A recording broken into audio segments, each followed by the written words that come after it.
December 6th, 1917. Halifax Harbor wakes under a hard winter sky. The air tastes of coal smoke and salt.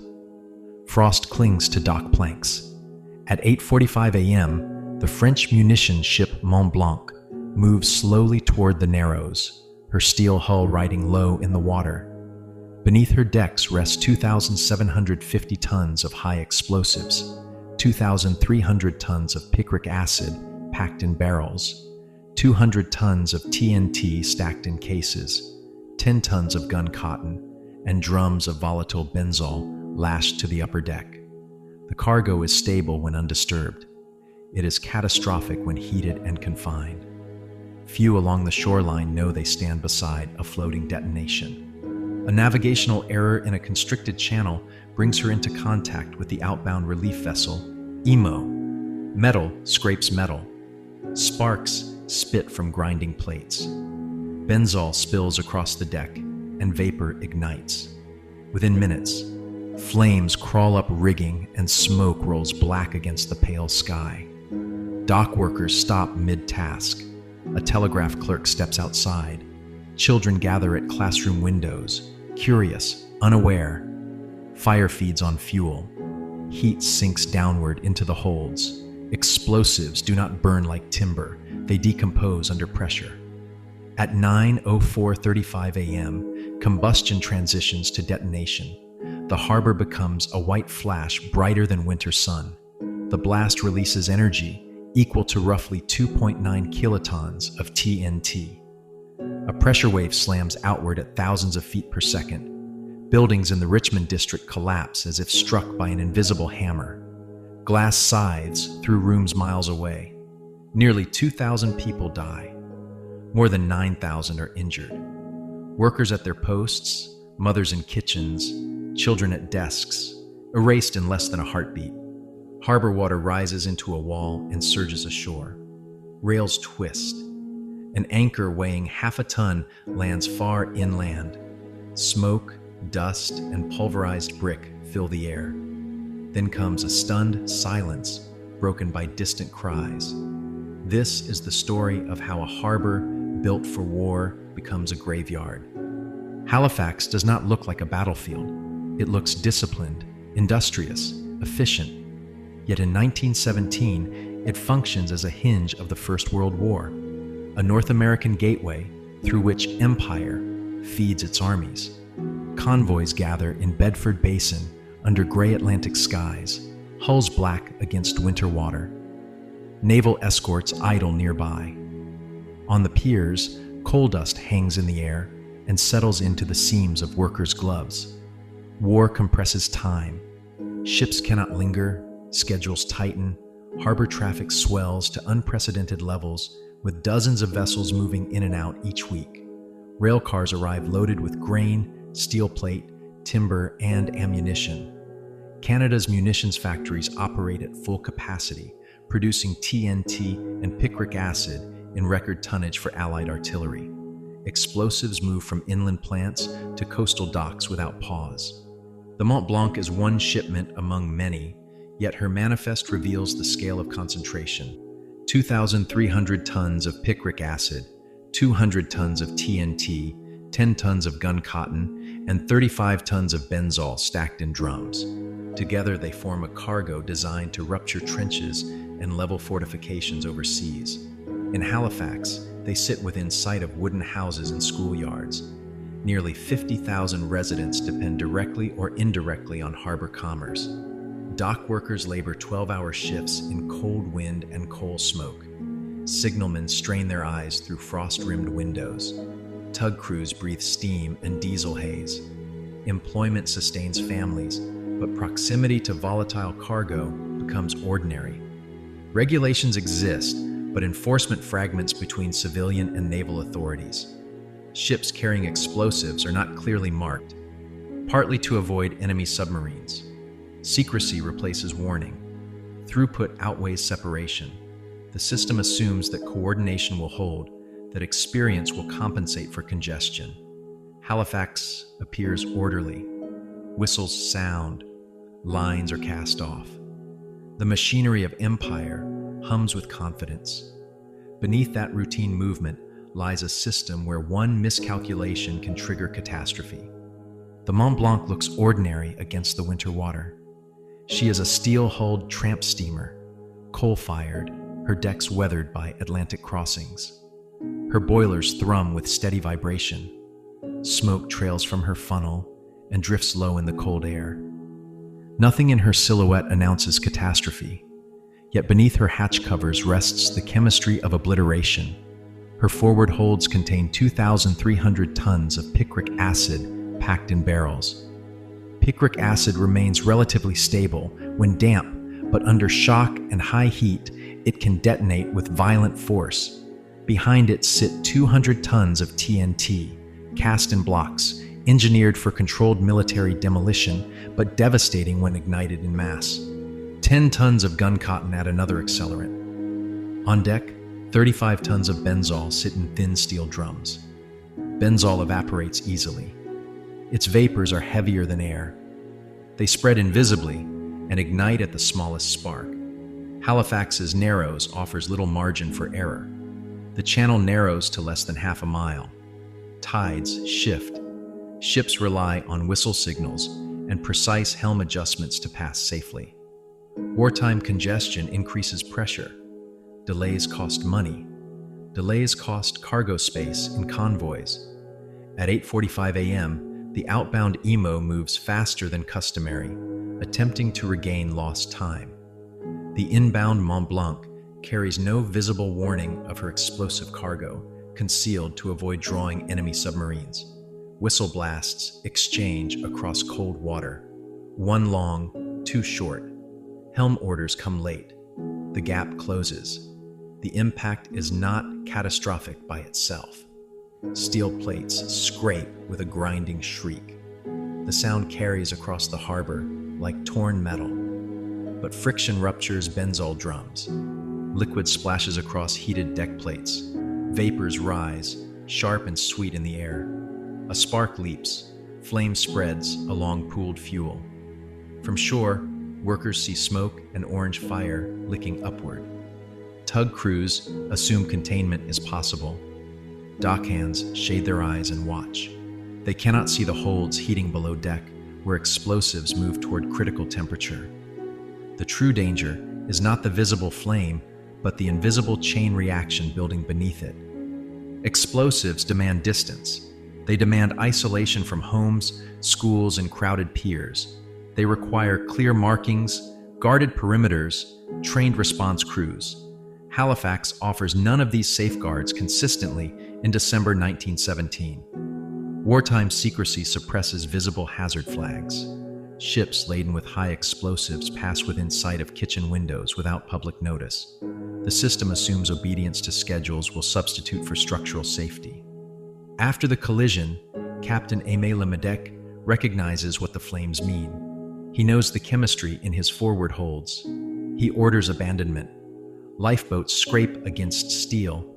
He shouts warnings in French across the cold water, voice torn by wind and smoke. Few onshore understand. The words dissolve in distance and language. Dock workers pause with hooks and ropes in their hands. A railway clerk steps outside, coat collar raised against the chill. Children climb onto rooftops and peer from classroom windows. Fire on a ship is spectacle, not yet terror. Smoke thickens, carrying a sharp, sweet odor of burning benzol. Heat shimmers above the deck. Benzol feeds the flames relentlessly. As temperature rises, picric acid inside the hold begins to liquefy. When confined and heated, such explosives become unstable. Shock waves can trigger detonation. There is no harbor brigade specifically trained to manage a vessel carrying nearly 3,000 tons of munitions. Tugboats hesitate, unsure of authority.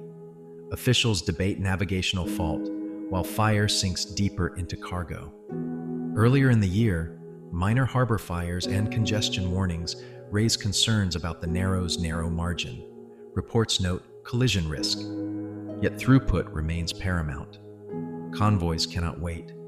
Production cannot pause. The city continues its morning routine beneath a spreading column of smoke. Across North America, similar warnings echo and are dismissed as isolated risk.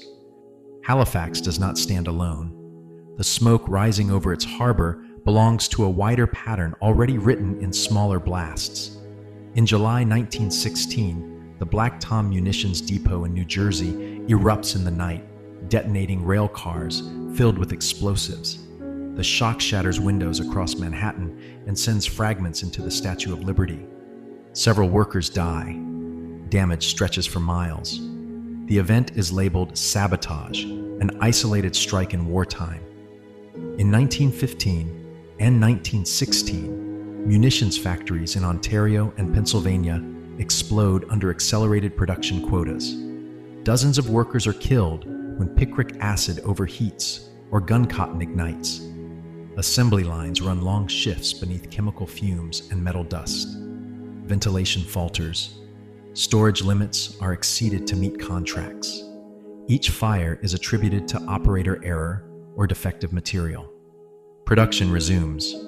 Wartime ports grow congested as ships queue for convoy protection.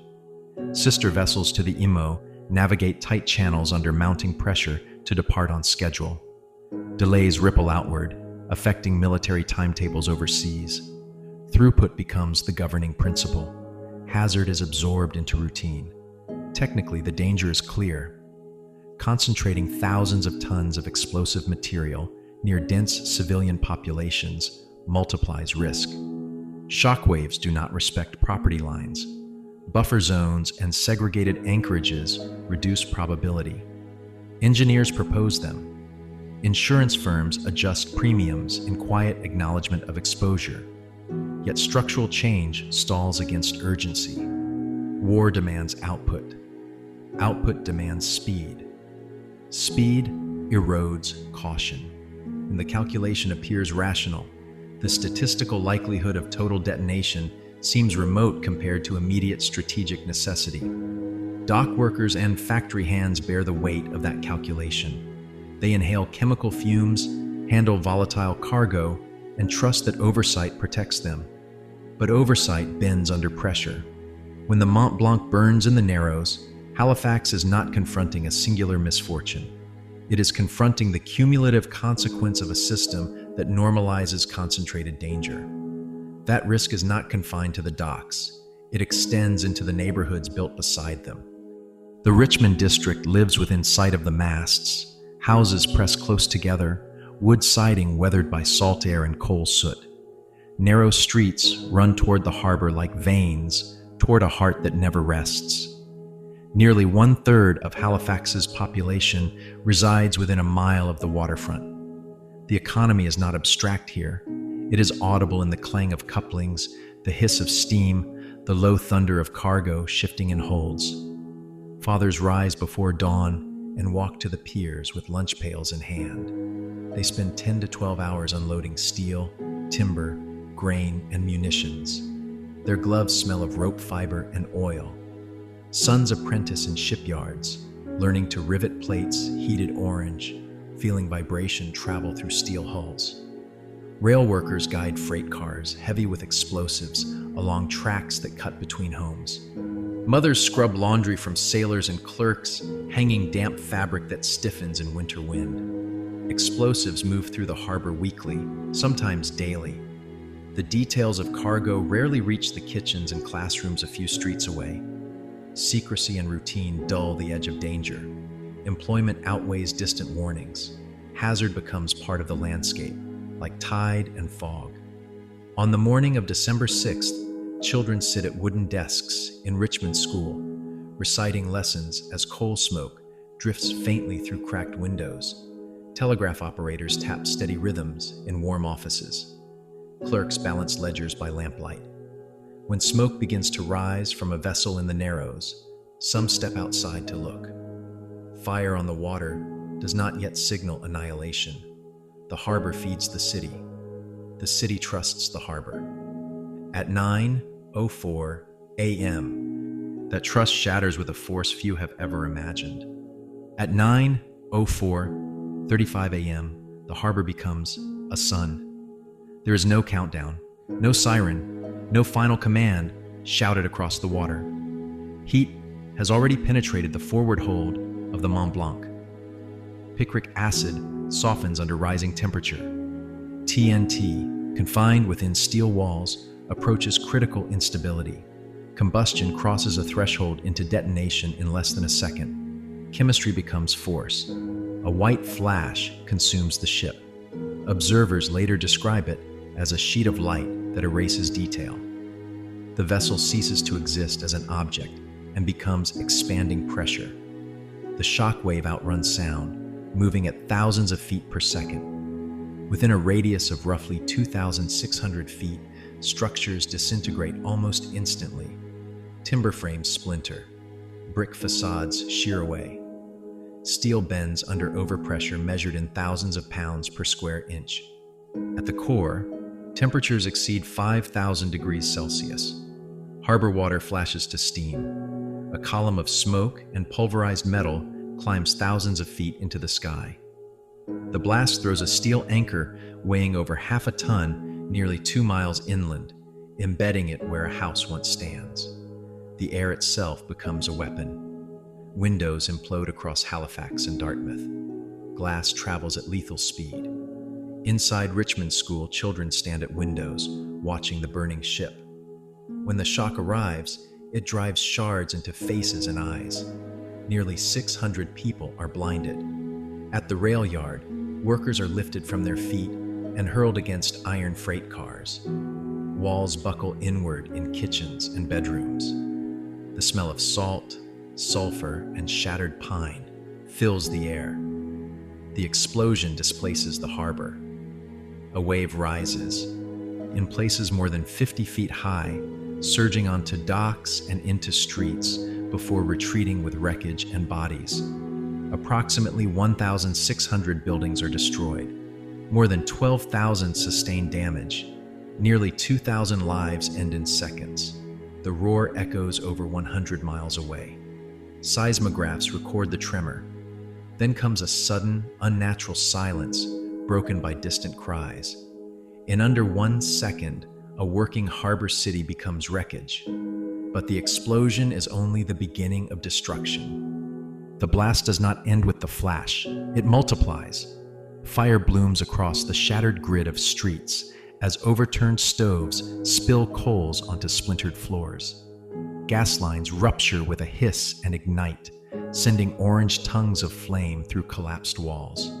Snow begins to fall, light and indifferent, settling into smoke and drifting ash. The harbor, momentarily displaced, surges back in a violent return. The wave drags timber, rail ties, and bodies into gray water before crashing again against broken piers. Rail cars overturn miles inland, iron wheels shrieking against twisted track. Freight loaded with supplies scatters across embankments. At Tufts Cove, the Mi'kmaq community absorbs the force of debris and water, suffering heavy losses as homes give way under pressure. The disaster does not respect boundaries of class or origin. Hospitals buckle under shock damage. Windows shatter inward. Within minutes, corridors choke with the injured. Faces cut by glass, lungs filled with dust, limbs crushed beneath beams. Surgeons work without adequate light, the air thick with smoke and the metallic scent of blood.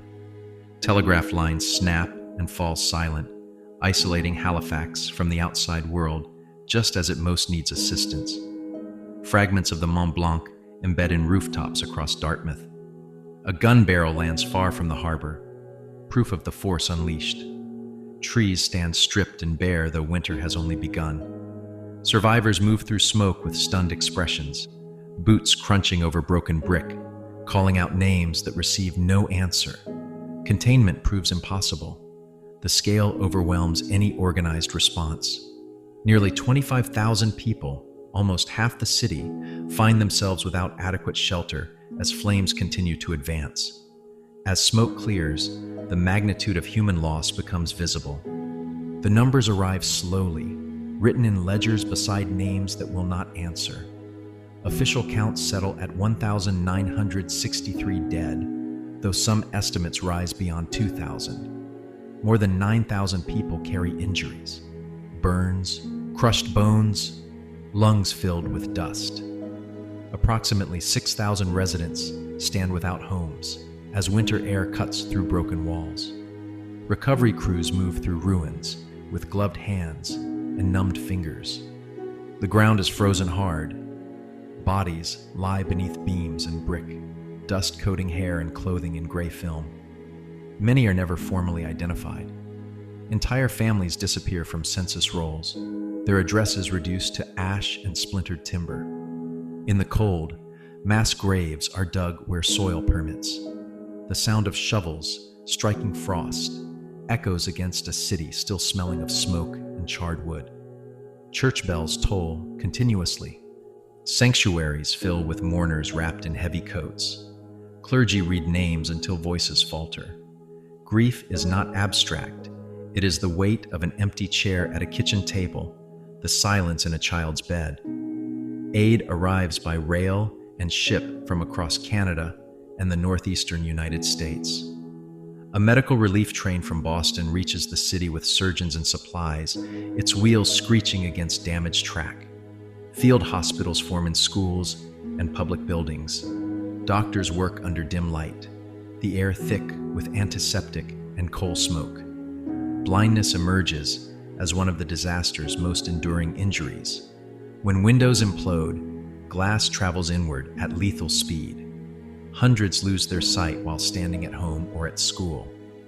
The Halifax School for the Blind expands to receive new students whose lives divide into before and after. So the harbor once symbolizes prosperity and connection. Now it represents absence measured in thousands. Yet in the aftermath, responsibility narrows rather than expands. The smoke has barely lifted when the search for blame begins. Courtrooms replace rescue stations. Ink replaces ash. Initial inquiries narrow quickly to navigational fault in the Narrows. The captain of the Mont Blanc and the pilot of the 𝐅𝐸 stand under scrutiny. Maritime officials reconstruct whistle signals, helm angles, speed estimates. Testimony turns on minutes and degrees of rudder. In hearing rooms heavy with coal heat and damp wool coats, lawyers debate right-of-way. One vessel inbound, one outbound. Which ship holds course? Which alters? The language is technical and precise. Bearings, tonnage. Channel width, under half a mile. The discussion treats the detonation as the final link in a chain of individual misjudgments. Less attention settles on the broader architecture that makes such a chain possible. Why does 2,750 tons of high explosives transit a congested civilian harbor without visible hazard signaling? Why do wooden homes and schools stand within a short walk of munitions anchorage? Why does wartime urgency compress safety margins until collision becomes statistically inevitable? Technically, the risk is known. Explosive cargo requires segregation, escort, and clear communication. Yet secrecy policies obscure cargo identity to avoid enemy targeting. Civilian and naval authorities share overlapping jurisdiction. Responsibility diffuses before it concentrates. Charges against the Mont Blanc's captain are eventually dismissed on appeal. Legal liability dissipates into procedural ambiguity. Within weeks, the port resumes operation. Convoys assemble again in Bedford Basin. The machinery of war does not pause for reflection. Dock workers return to shifts among twisted rails and rebuilt piers. Families rebuild with government assistance. The underlying structure, throughput over separation, urgency over redundancy, remains largely intact. And so, the deeper question lingers: why do such catastrophes repeat? The harbor burns because a calculation precedes it. Industrial society measures risk in ledgers and timetables long before it measures it in graves. In 1917, munitions must move. Allied supply lines depend on uninterrupted shipments of TNT and picric acid. A stalled convoy means fewer shells at the front. Fewer shells mean lost ground. The logic appears relentless. Safety improvements demand time, and time is treated as an unaffordable luxury. Technically, the vulnerabilities are identifiable. Concentrated explosive cargo requires segregation from dense civilian zones. Clear signaling reduces navigational ambiguity. Redundant oversight prevents single-point failure. Yet regulatory authority in Halifax divides between Naval Command and civilian harbor officials. Jurisdiction overlaps. Accountability diffuses. Each office assumes another carries final responsibility. Dock workers and rail hands feel the pressure most directly. They lift crates stenciled with hazard markings, breathe coal smoke and chemical residue, and work extended shifts to meet convoy deadlines. Refusal is not an option in wartime. Employment feeds families. Patriotism reinforces compliance. What leverage does a laborer possess against national urgency? The culture of the era accepts danger as an unavoidable companion to industrial progress. Fatalities are recorded, mourned, and then absorbed into production schedules. Casualties become tragic but anticipated. Halifax stands as a case study in this acceptance. The explosion does not erupt from ignorance of risk. It emerges from tolerance of it. The calculation favors continuity over caution. But the question persists beyond 1917. Has infrastructure truly escaped this arithmetic of acceptable loss, or does urgency still compress margins until physics intervenes? The legacy of the explosion forces a reckoning that extends far beyond 1917. The smoke thins, but absence remains. Halifax rebuilds in the years that follow, not from optimism, but from necessity. Crews clear brick and splintered timber, while winter wind moves through open foundations. The Hydrastone district rises where Richmond once stood, its homes constructed with reinforced concrete blocks designed to resist fire. Urban planning shifts, streets widen, building codes tighten, engineers speak in the language of load distribution and blast resistance. International aid, including sustained relief from Boston, helps shape new standards for coordinated disaster response. Technically, improvements emerge from hard lessons.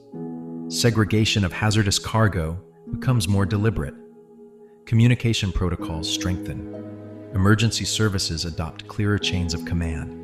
Yet reform is uneven, and memory competes with urgency in every industrial port that balances profit and precaution. The Halifax explosion remains one of the largest non-nuclear detonations in history. It demonstrates with brutal clarity what concentrated industrial force can do when placed beside civilian life.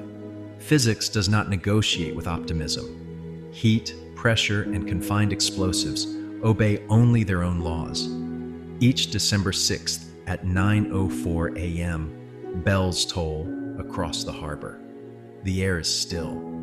Names are read aloud, one after another, restoring identity to numbers once written in ledgers. The water appears calm again, reflecting sky and ship masts, as if nothing violent ever disturbed it. The story is not only about a vessel named Mont Blanc, it is about systems that elevate speed over separation and output over oversight. It is about workers and families who live beside forces they do not control and risks they do not calculate. Nearly 2,000 people die when 2,750 tons of explosives detonate in a narrow channel. Memory is the only barrier that stands between repetition and restraint.